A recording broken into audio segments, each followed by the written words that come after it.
Hey, it's Teresa G coming in from her cluttered kitchen, and it's Tip Tuesday once again. This week, Tip Tuesday is all about making your own home cold brew. Say that 3 times fast. I'm going to go over what cold brew is and a couple of different methods to making it at home and save you a nice little penny if you decide to go out for coffee. Even though I do still at least once a week get a cold brew from Starbucks, but that's because they have cold foam. What is cold foam? I don't know, but I want to learn how to make it because I'm totally obsessed with it. Anyway, so anyway, I'm going to show you a couple of different ways of making it. If you have your own cold brew pot, and if you don't.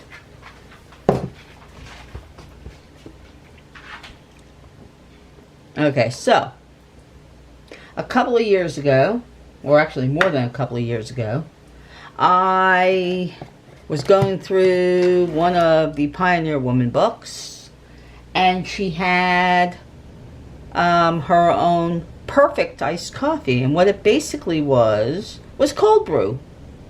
And I started making what she called coffee concentrate, which is cold brew.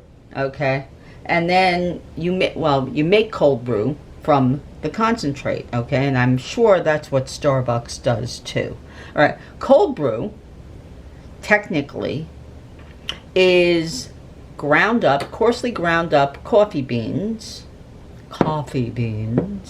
that are soaked in water overnight, or 12 hours to 24 hours, and then strained out, and you strain out the coffee grinds, and you're left with this infusion of water and coffee.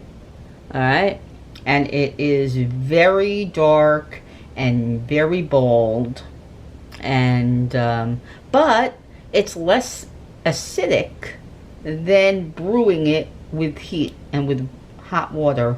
Okay, and what you do is you take a couple of ounces of that infusion and you add water and milk, or dairy-free milk, and sweetener if you want, and put it over ice, and you've got cold brew. Okay, you just keep the infusion, you keep the coffee concentrate in the oven. In the refrigerator, and it'll keep for a few days with no problem, probably a week or two.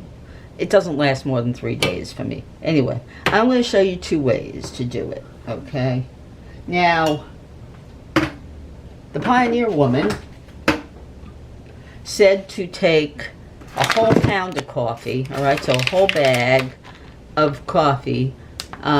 This one is from Global Libations, my favorite coffee place in Kutztown. And you take a big, she said to take a pound of coffee, coarsely ground, and soak it overnight in a big container with 8 quarts of water. And then you strain it out. All right, so you can take a sieve and a couple of layers of cheesecloth and strain it out. All right, and throw out the coffee grinds. Okay, and then keep it in a bottle. Right, all right. I keep mine in one of these like fake milk bottles, like old-fashioned milk bottles. Okay. But if you're going to do her version, then you have to have like 8 bottles and the room to keep it cold. All right, I don't have that kind of room, but I do have this wonderful pot. Now, I got this one at ShopRite a few summers ago. I think the whole pot was $10. And what it basically is a sieve. All right, so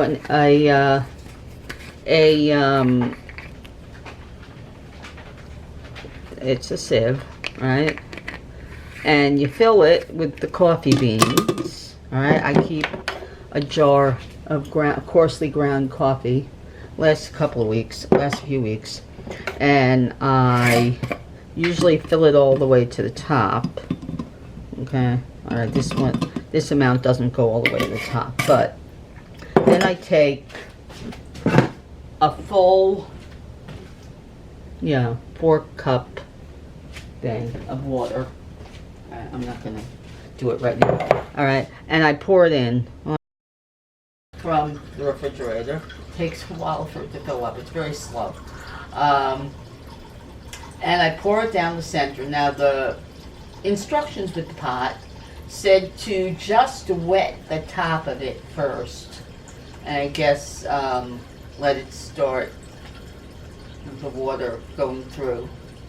And then you continue to pour the water down the center so that all your coffee grounds are wet. And then you let it sit overnight. Okay, 12 hours to 24 hours, right? And then you just pull that sieve part out. I let it sit out for, I don't know, half an hour or so until it completely drains of whatever liquid is still in it. And then I pour the coffee into that bottle. All right, so anyway, so this, all right, it says to pour it over. All right, you let it go through, okay? Goes through all the way through. Now this is also starting to break. I'm probably gonna have to get a new one because it's getting a hole at the very bottom on this side.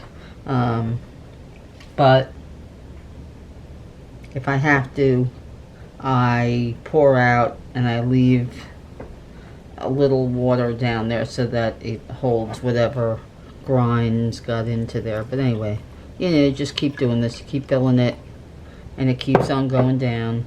All right, and once all the water is in there, it's not even going to look like there's 32 ounces of water. It's going to go to like there. Okay, obviously when you take this out, then it moves upward. But I just let it sit on the kitchen table for overnight, and then the next day I strain it out and I pour it into my bottle and I put it in the refrigerator. When I come home from work, I make myself a cold brew, or I take some to work. I just put it over a little bit of ice with a little bit of my favorite syrup or whatever, and I keep it in my locker at work in one of those insulated cups, and it keeps nice and cold. Okay, I have one from our famous store, right? But I also have a couple of others.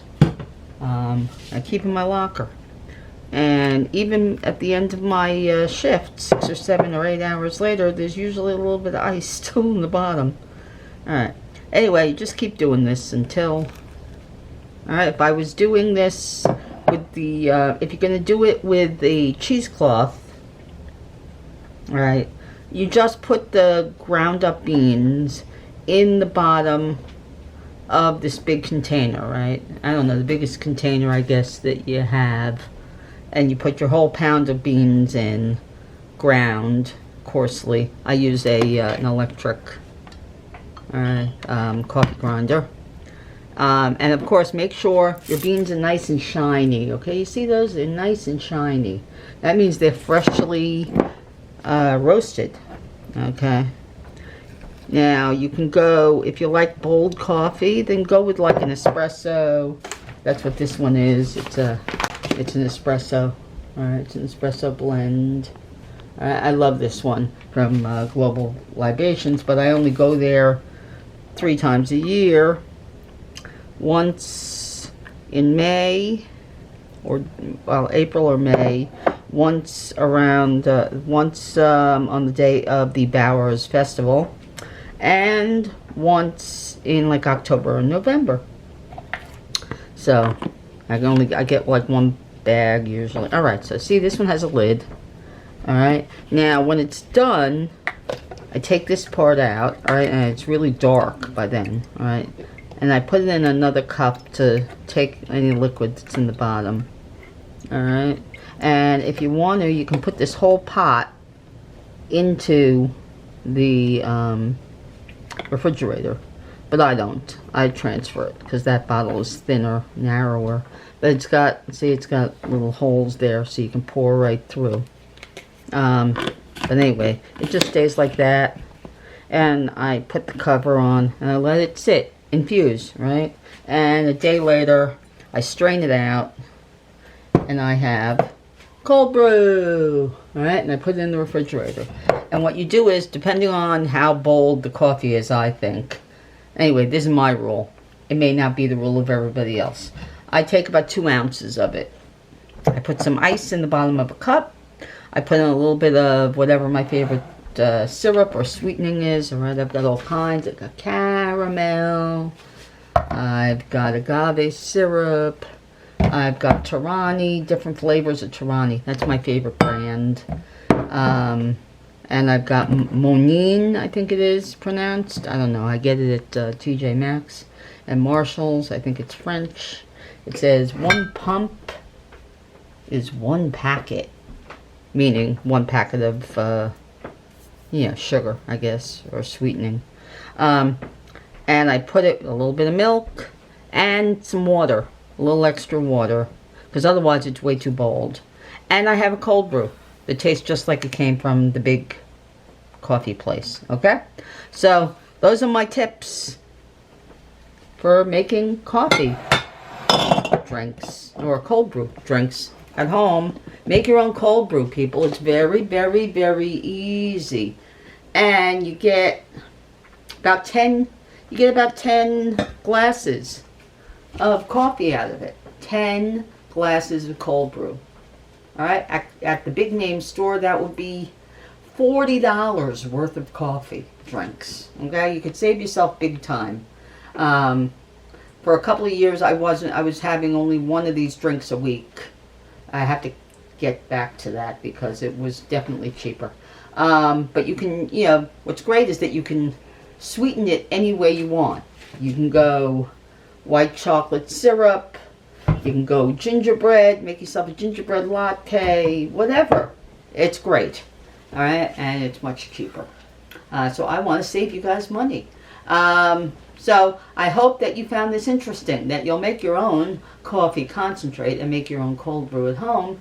And please subscribe and press the little bell. And do not forget to share my videos, because I want the whole world to see how to make cold brew. It's so cheap. Of course, it depends on the quality of the beans. I mean, you can really spend a fortune on beans. But really, $12 a bag, and you can make, I think I make like 3 pots out of a bag. So that's saving a considerable amount of money on cold brew.